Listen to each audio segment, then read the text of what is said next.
Hello and welcome back to Live, Laugh, Love Real Estate, Conversations with Lisa Loveland and Kosta Hantzis. Today we have Jon Santiago, one of the mayoral candidates for the city of Boston, and I think you will find him incredibly impressive and the best person for this job. So what we'd like to do, Jon, welcome. Thank you so much for taking the time. I know how busy you are. Jon actually is in emergency room doctor at Boston Medical Center and a state rep and running for mayor. So he has a few things on his plate. So Jon, if you just want to start by giving our listeners a little bit about your background, and then we can talk about why you're running for mayor and an overall, like a high level view of what you think the city needs. And then we'll get into some Would love to. No, thank you for the invitation. It's great to be here on the podcast and to sit down with the two of you on this gorgeous day. Although we're indoors, we'll be outdoors soon. But again, Jon Santiago. I wear a couple of different hats, as you stated. I'm currently running for mayor of Boston. I think this is a pretty historical race that we're living in and experiencing. And but I wear a couple of hats. I'm a state representative. I represent the South End primarily, but also parts of the Fenway, Back Bay, and Roxbury neighborhoods. But more so than that, I look at myself as a public servant, really someone who's dedicated my life to serving those communities and those people most vulnerable. I grew up in Boston for a number of years. I was born in Puerto Rico, and my experiences in Boston, particularly as a person of color, growing up in Roxbury, seeing some of the difficulties and challenges my family faced, not just with respect to housing and education, but also health. My uncle died of AIDS at the age of 36, and that inspired me to get involved in healthcare. And so through a lot of hard work, but a lot of luck, I became a physician. And so I work as an emergency room doctor at Boston Medical Center, where I've been for the past 6-7 years. And it's an exciting job that I love. It's taught me so much.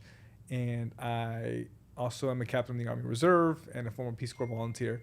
So I never really envisioned myself getting involved in politics per se. Why I jumped into precisely why we need you. Well, why I jumped into politics 3 years ago, I guess it's been 3 years, is because I felt that my particular community wasn't getting the representation or the services that they deserved, particularly in a very challenging setting. We were facing increasing housing costs, an education system that wasn't working for our city. We had a drug problem in the neighborhood that I was impacting not just my neighbors' lives, but those of my patients as well. And so I ran for office, and I defeated a longtime incumbent when no one thought I had a chance. And we've been in the State House for the past couple of years, and now we're running for mayor. Fantastic! Congratulations. What do you see? How do you see Boston, and what changes do you Listen, think I love the city. I mean, the reason why my family came here when I was a young boy, I was less than 10 years old, was because they sought educational opportunity. My father wanted to be the first person in his family to graduate college. And so we moved here. We moved into a small Section 8 apartment in Roxbury. My father worked full-time. During the day, he went to school. At night, full-time. My mother took ESL classes. And so for me, Boston has always been a place of opportunity, where if you work hard, if you dream big, good things will happen. But as I said, it's also been a place of tragedy. It's a city of haves and have-nots. And from where we're standing right here near Copley Square, it's the northern edge of my district, and there's a 30-year life expectancy from right here where we're standing till the most southwestern part of my district. A 30-year life expectancy difference in about a 30-minute walk. Now, it's a shame. It's not right, and it's time we do something about it. And as someone who's dedicated his life to working for those communities most underserved, I think Boston needs a leader who's willing to take up and provide those bold, comprehensive solutions to really, get the job done. And it's not going to be easy. And we know that COVID-19 has exposed and exacerbated so many of our ills. But I'm up for the challenge. I've committed my life to it. I think more than anything right now, Boston needs a leader, and needs a leader who's really interested in bringing folks together, because that's what the challenges demand right now. Yep. Give us some of your solutions. Well, I think, when you talk to people in the community, when I talk to my patients, my constituents, my neighbors, housing, education, and the idea that, I'm not able to get ahead in life. This idea of this inequity gap exists. And I think those are the three big issues the city of Boston faces. Obviously, we have a whole host of issues when it comes to, policing, transportation, climate, you name it. But I think the deficit right now is leadership. I mean, we can't address any of those things if we don't have, innovative, smart, creative people who are willing to put in the work and get things done. And so, when Marty Walsh, I mean, this has been one heck of a year for each and every one of us, obviously, with COVID-19. And it's a year where I personally doubled my hours in the emergency department, working in the midst of the COVID surges 1 and 2. And the Speaker of the House also asked me to be one of his COVID leadership people, so helping to come up with a response from the State House. And so I still serve as the vice chair of the COVID-19 committee. But I mean, just to give you a sense of how crazy the year's been for me, I also had my first surgery. I had appendicitis. After the cases went down, that first surgery, I got deployed for a couple months to the Middle East. I came back in December. And then when Marty Walsh got the tap to become the next Secretary of Labor, I got to thinking, what does the city need right now? And it was leadership. And so jumped in this race 3 months ago, and we've put out a whole host of issues and platforms we care about. Many of it focused on, taking a broader framework. I mean, looking at what I call the social determinants of health. When I look at someone in the emergency room, for example, who's been shot, it's typically a young African-American or Latino male. And it's not a coincidence. It's precisely because he and his lacked the opportunities in his community, the educational and economic opportunities. And so we have to provide those. And so, for example, we put out an education plan just out last week, and so much of it is focused on addressing the achievement gap through the opportunity gap by getting parents more involved with their students' education and by looking for more accountability and transparency from the Boston Public Schools, first and foremost through a fully elected school committee. Okay, and how do you get those parents more involved? They've got so much on their plate to begin with. You're absolutely right, and they had a lot on their plate. They have, the majority of Boston Public School children are low income. 42% are Latino. They reminded me myself when I was a kid. The challenges are real, so I see myself in them. And I think you have to really incentivize it. You have to provide parents reasons, whether that's dinners at the school, whether that's utilizing technologies such as Zoom or Google Chat, whether that's paying them to get involved. We're also very interested in putting forth a Parent Leadership Academy where we can really teach parents to get how to advocate for their children and get engaged. It's my feeling from talking to so many families here is that they don't feel at times that the school system cares about them. I mean, they drop their kid off at school. The infrastructure is dilapidated, holes in the ceiling, exposed wiring, broken playgrounds. I mean, what message is that, sending to our kids and to their parents? And so really working with them, having honest conversations and make sure that every service is culturally competent and language accessible would be key. It's a great idea. It's a good plan. What do you think about the mental? Go ahead, Kath. I was going to ask, since you were saying so many different things there in terms of you're trying to balance it, you doubled your shifts to working in the ER. How do you personally manage doing all that time? How do you time manage all of that? How does it even come together? It's usually everyone's favorite question to ask. Usually it's one of the first questions. It's tough. It's a lot of the great thing about being in medicine is that, when your colleagues and when you're going through education or residency, it's a very difficult, demanding job, and essentially trains you for that. And I've just been blessed to have been put in work environments and educational environments where I'm working with very high-performing individuals, smart people, and who just get work done. And there've been a whole host of mentors and colleagues, and we just get it done. There's no excuses. We just show up and. I've been up all day. I'm going to take a nap in a while. I'm going to work an 11 p.m. shift tonight, and then I'm going to get up in the morning, go knock on doors, because that is what the city demands right now. I mean, that's what my patients, some of the most vulnerable people in Boston, that's what they demand right now. I know it's beautiful outside. People want to enjoy the weather, but I think there's just so much pain and suffering and hunger out there. I think, for me, who I feel has been blessed with energy and whatever little talents I have to make sure that they're being used to the most of their ability. Awesome. That's great. Why don't we talk a bit about mental health and the opioid crisis in the city, which it's a big one. It's a big one right now, and such a tough situation to get your head around, your hands around, and come up with any solutions. really interested in what you work in that environment. You live in the South End. I do as well. So I think you've got all the credentials to come in and put some creative solutions to helping that situation. And I think we have, to some extent, that's one reason why I ran for office. I felt that there was such a deficit of leadership in my local community, what's going on. I kind of wanted to go out there and do something about it, and so I'm lucky and fortunate that I have multiple different perspectives on this. I live 1 block from Massachusetts Avenue, so I get it from a resident quality of life perspective. I pick up needles on my stoop. Yep. I have people intoxicated on my stoop. I also work at the epicenter. The Boston Medical Center is on the corner of Mass Ave and Harrison there, in Albany rather, and it is right there. And now I'm the state representative, so I see it in all kinds of in perspectives. And it's a challenging one because it's the nexus of, as you said, mental health, substance use, and homelessness. And that's a very difficult thing to address, You just can't give them a place to live because you're not addressing the mental health, substance use issues, right? You just can't give them, Suboxone or methadone because they don't have a place to stay, And so the challenges are very real and they're very complex. And so why things escalated there quite quickly because a bridge went down a couple of years ago and they had to emergently put people there, and that changed the neighborhood, and it's made for a very challenging situation.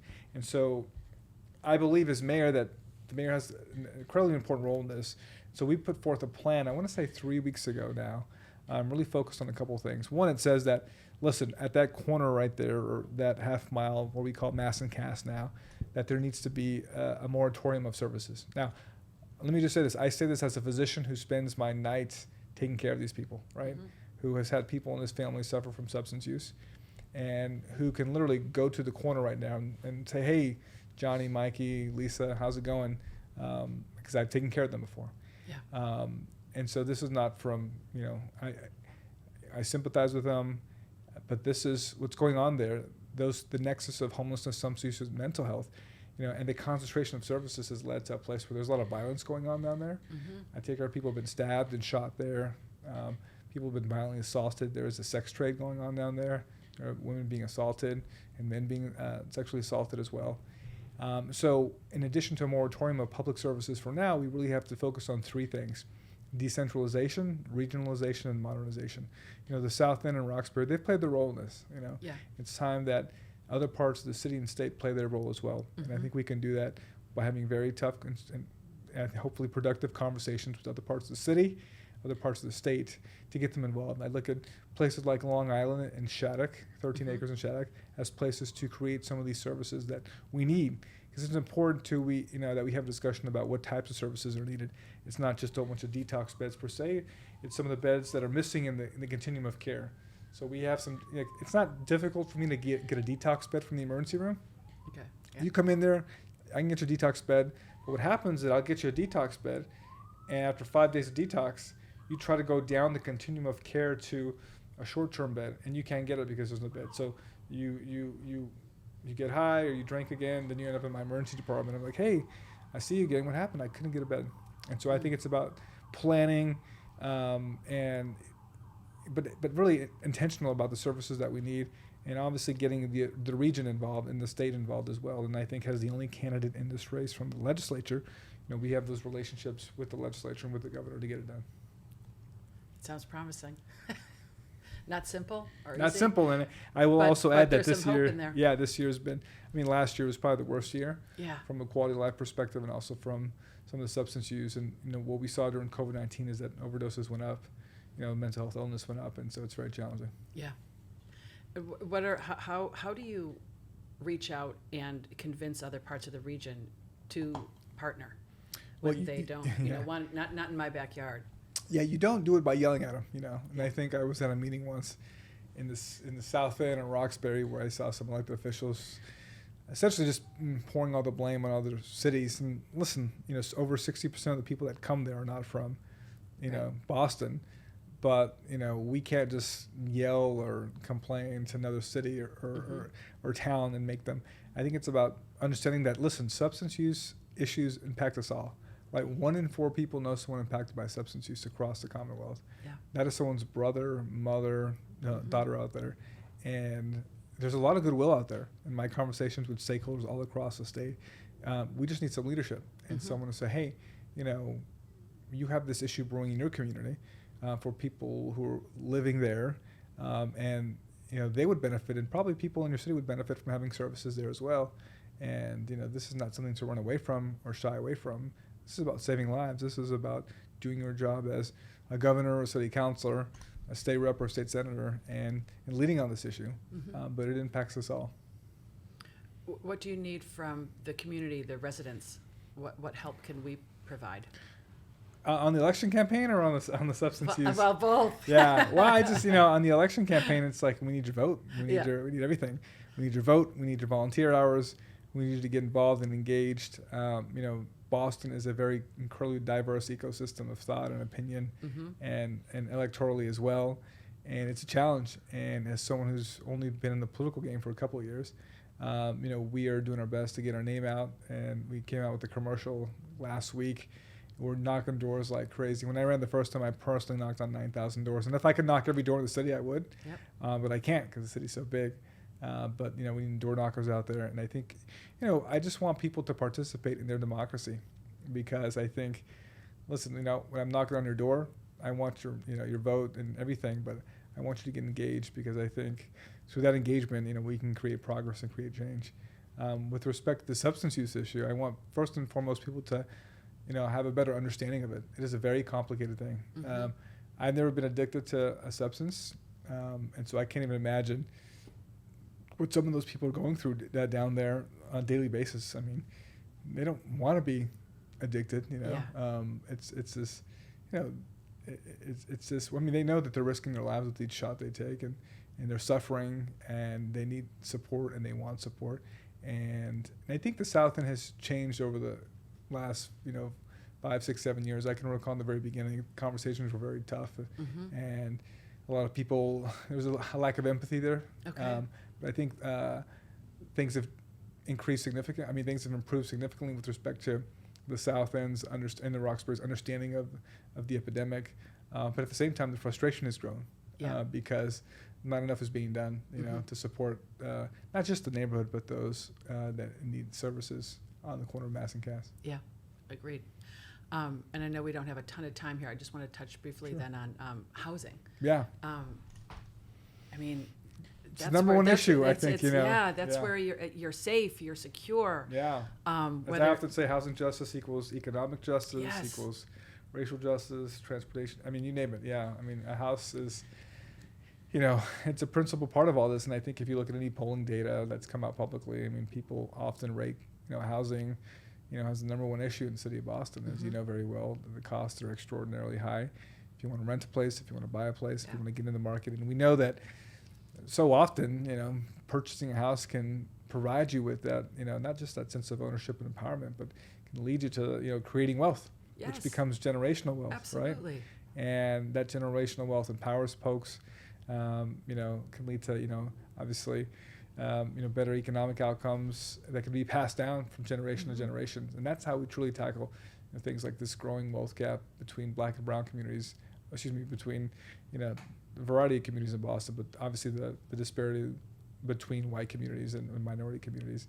I think we need to build more, first and foremost. I was going to ask you, how do you know? Are you in favor of changing some of our zoning restrictions to allow, you know, buildings to go higher? So I mean, we don't have any more land. It's tough to build in Boston. Yeah, the land is limited and land is expensive. I think there are a whole host of mechanisms that we can use, but my frustration with government is often that we often look at the solutions as, you know, the same two things, whether it's IDP or linkage. And I think there's got to be other ways to think about it as well. You know, I'm happy to, you know, look into ways to increase revenue or increase resources and investment. And I think there are ways to do that. I think the fact that Boston has a AAA bond rating and has done pretty well from a fiscal perspective, you know, you can leverage that to, you know, incent developers to develop the type of property that you want to see, you know, whether that's green development, whether that's transit-oriented development, which I'm a big fan of as someone who does not own a car and someone who, you know, takes the T, whether that's income restricted. I think there are ways to do that. I'm optimistic that there is a shift there. I mean, just I think it was today or yesterday, the governor said some of the $5 billion he's going to receive from the federal government, he wants to spend a significant number of that in housing. Fantastic. And we just passed some housing choice reform at the State House recently, because the governor and the legislature felt that, there have been some needed reforms to zoning that needed to happen, right? And we just got them done. So I think we need to build more. I think we need to make sure that people can stay in their houses. I'm concerned that, people feel like they've spent their whole life in a neighborhood. They've helped create a neighborhood. Yeah. They've made the social fabric of it, but they feel like they can't afford it anymore, and they have to leave. And so supporting, those families and, really investing in home ownership opportunities. I feel like sometimes the services and the resources out there are more tilted towards the rental aspects. Yeah. And I think, if we can, give people better opportunities to purchase a place that can, obviously allow them to, enter the middle class, create wealth that can be passed on from generation to generation. Absolutely. Well, brings us to just about closing. We want to thank you for coming. Love your ideas, and we'll door knock, we'll fundraise, we'll do whatever you need us to do to get you in. Sign you up. Yeah. Yes. If anyone out there wants to get involved, it's the website is www.jonsantiago, John without an H, JONSANTIAGO.org. And, we'd love to get you involved with the race. We'd love to get you involved with, democracy in the city. Yes. There's a lot at stake here, COVID-19 has really exposed and exacerbated all, the issues that, some of us have been dealing with for a while, but some of us who were not necessarily familiar with, and ultimately as difficult as these 15 months have been, and I've been on the front lines. The real challenge, I think, is the next 2, 3, 4 years. Yeah. And how we get out of that, but I also see it as one heck of an opportunity, given the money absolutely. that we're getting, Yep. the millions, hundreds of millions of dollars. But we're just going to need leadership. Yeah. And people have changed the way they're looking at things. People got scared, as we should be. Yeah. We need to go, and the change isn't going to happen unless we get involved. Yeah, and I'm optimistic. engaged. I'm an optimistic person. I mean, that's what keeps me, up and keeps me in the fight, in the emergency room or, on the political scene as well. But no, it's an honor to be here. Thanks for having me on. We'll have to set another date for another one. Absolutely. We'd love to. Yeah, great conversation. All right. Thanks for coming. Have a great weekend. Right. Thanks, guys. Okay. Thank you. Bye.